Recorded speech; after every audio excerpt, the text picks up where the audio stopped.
بسم الله الرحمن الرحيم. مساء الخير يا صبايا، اهلا بكم في سفرة سماح. احنا النهارده يا بنات هنعمل مع بعض البرجر بالفراخ.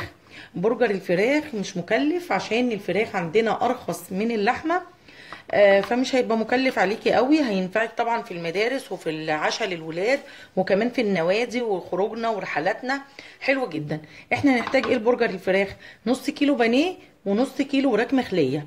لازم الوراك المخليه يا بنات عشان بيبقى فيها شويه دسم كده زي ما انتم شايفين، دي بتدي طراوه للبرجر وبتخليه حلو. كمان احنا هنعمل البرجر بتاع الفراخ هنحط عليه فول صويا، فهيضاعف لك الكميه وهتعملي كميه من الكيلو حلوه جدا كويسه ان شاء الله تقضي الولاد فتره.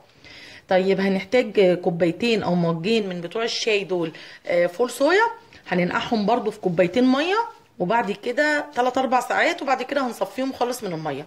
هنحتاج كمان 3 معالق دقيق، وللشكل كده وطعم شويه ده نص قرن فلفل رومي كبير مش حار، لو انت عايزه تبدليه بحار ده ذوقك.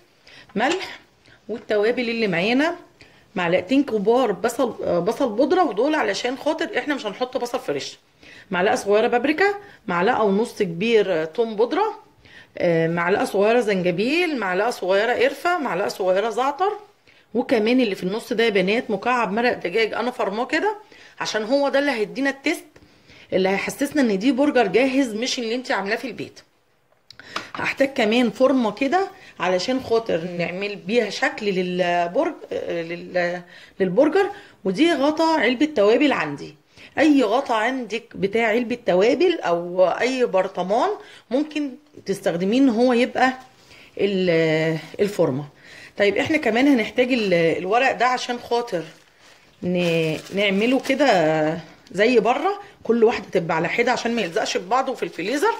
انت هتجيبي كيس السندوتشات العادي خالص بتاع الولاد وهتفتحيه من الجنبين وهتتنيه كده وهتقصيه، هيعمل لك 4 حاجات 4 فرد يعني من دي كده هتستعمليه. هو ده اللي احنا هنستعمله في عمايل البرجر في فرم البرجر. طيب احنا دلوقتي هنبتدي نفرم الفراخ بتاعتنا ونشوف هنطبق وصفتنا ازاي النهارده. هنجيب بقى الكبه نقربها ونشوف. يا بنات احنا جبنا الكبه بتاعتنا، هنحط بقى الفراخ اللي معانا فيها عشان نفرمها الاول. يا بنات احنا هنشغل الاول سوري هحط الفيشه بس. يا بنات احنا بنفرم الفراخ. بصوا يا بنات احنا فرمنا اهو الفراخ والوراك. بصوا احنا هنفضيها في طبق وبعدين هنفرم الحاجات دي وننزل معاهم الفراخ حته حته عشان خاطر نضمن بس ان الفول الصويا يكون اتفرم كويس. فهنفضي الفراخ كده وهنجيب بقى في نفس الكبه يا بنات هنحط بقى الفول الصويا. بصوا ناشف ازاي خالص، بصوا مفيش ميه خالص، مش عايزين ميه خالص عشان خاطر ما يفكش معانا. هنحط الفلفل اللي احنا قلنا عليه عشان شكل كده وطعم وريحه برضو. هنحط كل طبق التوابل اللي معانا ده.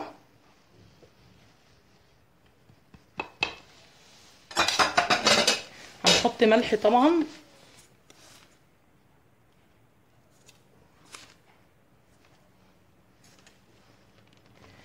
وهنحط 3 معالق كبار دقيق،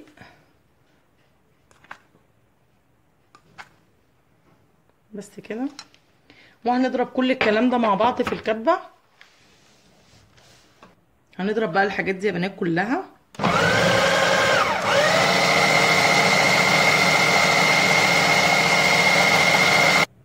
يا بنات شايفين بقى ده الفول الصويا والحاجات اللي معانا. هنبتدي نزود عليهم واحده واحده الفراخ اللي مفرومه معانا ونطحن. هنبتدي نحط كده ايه كده من الفراخ جزء جزء ونطحن.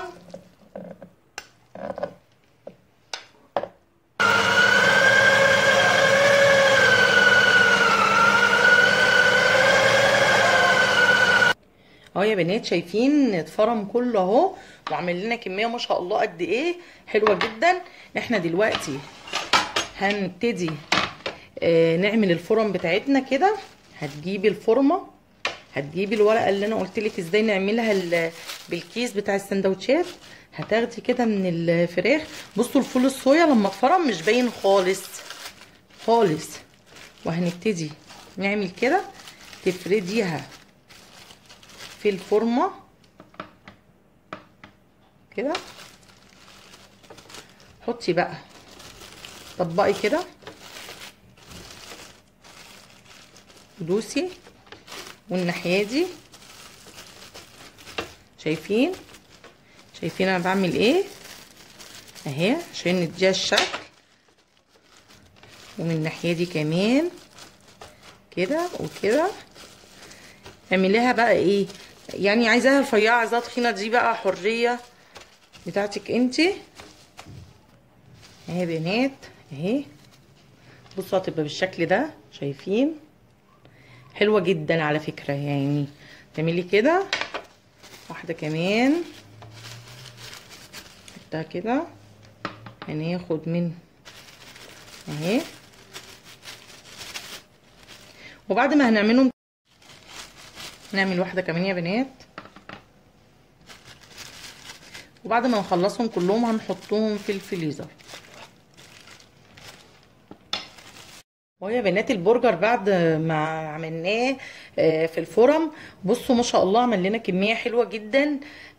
عمل لنا 5 صفوف، وكل صف فيه 4 حبات، يعني ب20 قطعه. انتي كل اللي جبتيه كيلو البانيه هو اكتر حاجه متكلف. كيلو الفراخ المخليه هو ده اكتر كلفه فيها. دلوقتي شوفي كيس البرجر اللي هو ماركه شويه بيبقى بكام، يعني ما فيهوش اي وفر، بالعكس احنا كده ضامنين الحاجه اللي احنا بناكلها واحسن لنا. وبصوا الشكل بقى تحفه يعني، رائع بجد. بصوا يعني مش هتفرقيه خالص عن اللي بره. وكمان عايزه اقول لكم ريحته كانه هو بالظبط. والفول الصويا مش باين خالص فيه خالص خالص. احنا دلوقتي هندخله الفريزر وشويه كده، يعني نقعده 2 3 وبعد كده نبتدي بقى نعمله سندوتشات نسويه ونشوفه بعد ما يستوي شكله هيبقى ايه.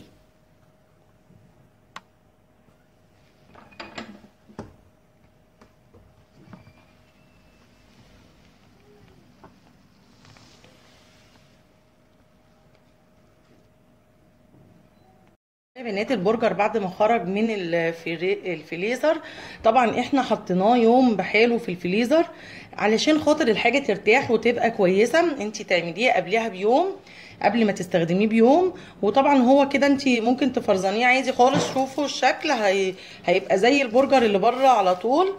هتحطيه عادي بقى كده، ولما يتجمد هتحطيه فوق بعضه كده وهترصيه في اكياس عادي خالص. هيفضل زي ما هو. بصوا مش هتيجي واحده على التانيه ابدا.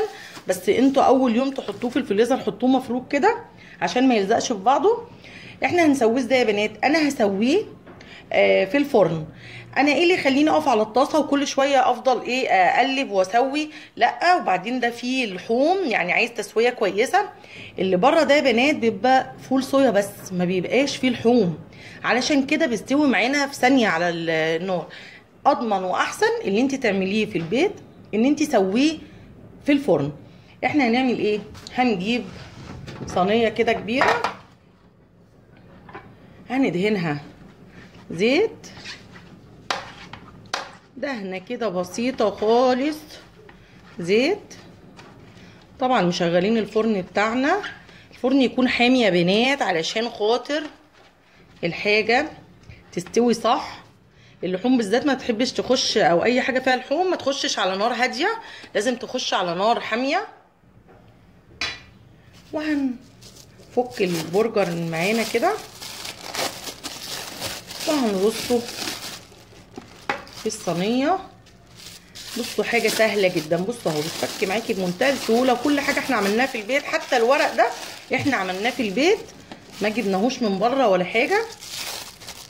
يعني بصوا تعملي كل حاجه في البيت، ولادك هيحبوا الحاجات دي جدا. هم الولاد اصلا بيحبوا الحاجات دي.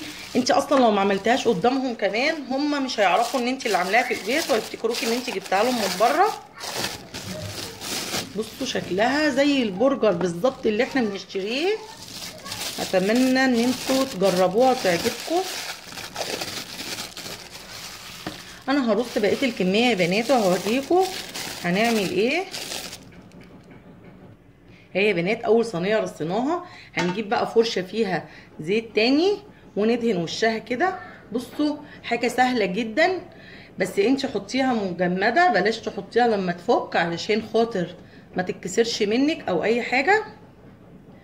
بصوا حاجه سهله جدا هتعمليها ببساطه في البيت، هتديكي نفس النتيجه واحلى بتاعت بره. اهو يا بنات احنا عملنا كل الكميه اللي معانا اهي في صواني ودهناها زيت. اهو يا بنات احنا عملنا كل الكميه اللي معانا بالزيت. الصينيه دهناها زيت وفوقها زيت. هندخلها دلوقتي الفرن، الفرن حامي جدا، هتستوي وبعد كده نخرجها ونعملها مع بعض السندوتشات. البرجر اهو يا بنات خرج من الفرن. بصوا ما كشش ولا اي حاجه اهو، ما كشش خالص، شايفين؟ احنا بقى هنعمل ايه يا بنات؟ احنا محضرين الحاجات اللي احنا هنعملها سندوتشات بيها. بصوا يا بنات دي الحاجات اللي ممكن تضيفوها، وفي حاجات تانية كتير كمان، يعني مايونيز وكاتشب مستردة، الجبنة الشيدر دي، بصل وطماطم وخيار وكوبيتشا وجرجير، حاجات كتير جدا ممكن نعملها. وطبعا الكايزر بتاعنا. احنا نعمل ايه يا بنات؟ احنا نجيب كده الصينية دي ونفتح عليها الجبنة وندخلها الفرن دقيقة تسيح كده.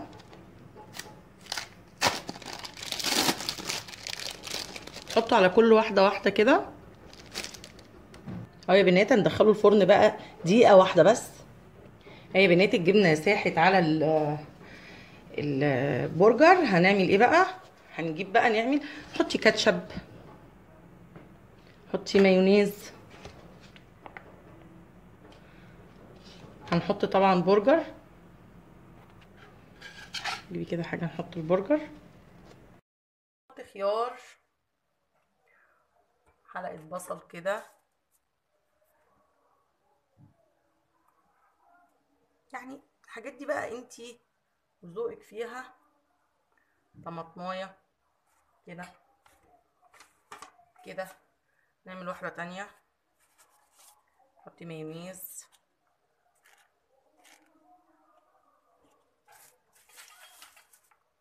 حطي كاتشب، حطي ورقة كوبيتشا كده. كوبيتشا من الحاجات الحلوة جدا يا بنات. هناخد واحدة برجر كده، طماطم، خيار، بصل برضو لو حابة كده. بصوا منظر السندوتش، يعني حاجة تفرح. انا هكمل بقى يا بنات على النظام ده واوريكم.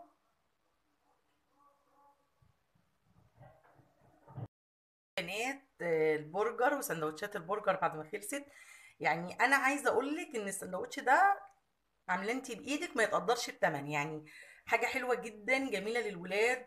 طبعا مخلل اللفت ده احنا اللي مخليينه برضو في البيت، كل حاجه احنا عاملينها في البيت اهو. مش مكلفه خالص.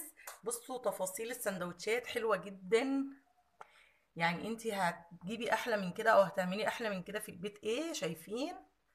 شايفين السندوتش؟ يعني حاجه محترمه جدا، جميل جدا، في كل حاجه الولاد بيحبوها، المايونيز والكاتشب والمستردة والجبنة الشيدر، كل حاجة.